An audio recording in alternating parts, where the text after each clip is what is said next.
Welcome to சுடுதண்ணி. இன்னைக்கு நம்ம வீடியோவில் குக் வித் கொமாலியில் சந்தோஷ் பண்ண ஒரு ரெசிபி தான் பார்க்க போகிறோம். சீஸி ப்ரொக்கோலி ப்ருஷெட்டா எப்படி பண்ணுறதுன்னு பார்க்கலாம். பண்ணுறது ரொம்பவே சிம்பிள், ஆனால் நான் சாப்பிட்டதுலேயே ரொம்ப டேஸ்டான ரெசிபி இது தான். ரொம்பவே நல்லா இருந்துச்சு. கண்டிப்பாக நீங்களும் ட்ரை பண்ணி பாருங்கள். இதோட இன்க்ரீடியன்ஸை நான் டிஸ்கிரிப்ஷன் பாக்ஸில் கொடுக்குறேன். இப்போ வாங்க சேர்ந்து சமைக்கலாம். ஃபஸ்ட்டு இதுக்கு நம்ம ஸ்டஃபிங் ரெடி பண்ணிடலாம். அதுக்கு ஒரு கடாயில் 1 டேபிள் ஸ்பூன் வெண்ணெய் சேர்த்துக்கோங்க. இது கூடவே 1 டீஸ்பூன் பூண்டு துருவி இதில் சேர்த்துக்கிறேன். இது கிட்டத்தட்ட 2 பல் பூண்டு தான் இருந்துச்சு. இதை லைட்டாக சாட்டே பண்ணிடலாம். இது கூடவே ஒரு பெரிய வெங்காயம் சேர்த்துக்கிறேன். வெங்காயம் ஆப்ஷனல் தான், நான் இன்னும் ஃப்ளேவர் நல்லா இருக்குங்கிறதுக்காக சேர்த்துருக்கேன். இதையும் நல்லா மிக்ஸ் பண்ணி விட்டுருங்க. ரொம்ப நேரம் குக் ஆகணும்னு இல்லை, ஒரு 2 நிமிஷம் வதக்கினா போதும். இது கூட 2 டீஸ்பூன் மைதா மாவு சேர்த்துக்கலாம். நல்லா மிக்ஸ் பண்ணி விட்டுட்டு கூடவே 1/2 கப் பால் சேர்த்துக்கோங்க. இது கொஞ்ச நேரத்துலேயே நல்லா திக்காக ஆரம்பிக்கும். நல்லா சாஸ் மாதிரி இது வரும். இப்போ இதில் நம்ம கட் பண்ணி வச்சுருக்க ப்ரொக்கோலி சேர்த்துடலாம். நான் இன்னைக்கு 1/2 ப்ரொக்கோலி எடுத்திருக்கேன். அதை குட்டி குட்டியாக கட் பண்ணி இதில் சேர்த்துக்கிறேன்.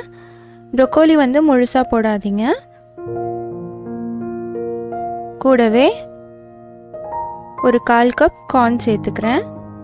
இதோட இன்னொரு 1/4 கப் பால் சேர்த்துக்கோங்க. கூடவே ஒரு 1/2 டீஸ்பூன் உப்பு சேர்த்துக்கலாம். உப்பு பார்த்துட்டே சேருங்க. தேவைப்பட்டுச்சுன்னா கூட நீங்கள் அப்புறமா சேர்த்துக்கலாம். முதல்ல கொஞ்சம் சேர்த்து பார்த்துக்கோங்க. இப்போ அதை நல்லா மிக்ஸ் பண்ணிடலாம்.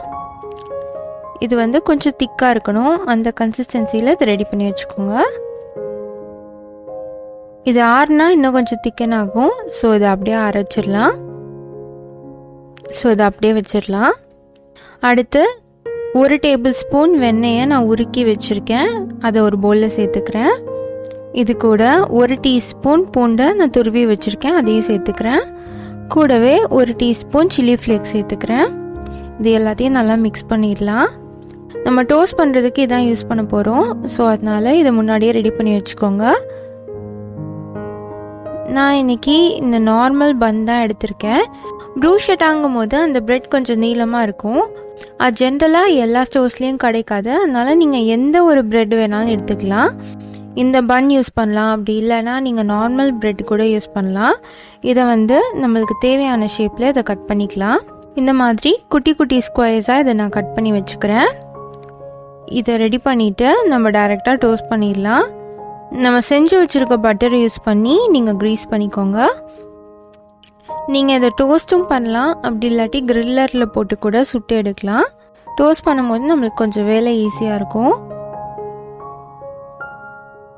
இந்த பட்டரை 2 சைடும் தடவி நல்லா டோஸ்ட் பண்ணி எடுத்துக்கோங்க. மேலே கொஞ்சம் சீஸ் கிரேட் பண்ணிக்கிறேன். இப்போ இது மேலே நம்ம செஞ்சு வச்சுருக்க ஸ்டஃபிங்கை சேர்த்துடலாம். இது ஆல்ரெடி குக் பண்ணனால ரொம்ப நேரம் இருக்கணும்னு இல்லை, ஜஸ்ட்டு சீஸ் மெல்ட் ஆகிற அளவுக்கு இருந்தால் போதும். எல்லாத்தையும் சேர்த்துட்டு ஒரு 2 மினிட்ஸ் இதை குக் பண்ணி எடுத்துடலாம். நம்மளோட சீஸியான ப்ரொக்கோலி ப்ருஷெட்டா சூப்பராக ரெடி ஆகிடுச்சு. வேலண்டைன்ஸ் டே எதுமா இது ஒரு அட்டகாசமான ரெசிபியாக இருந்துச்சு. அதுவே எனக்கு அமைஞ்சுது. கண்டிப்பாக இந்த ரெசிபியை மிஸ் பண்ணாமல் ட்ரை பண்ணி பாருங்கள். ரொம்பவே சூப்பராக இருக்கும்.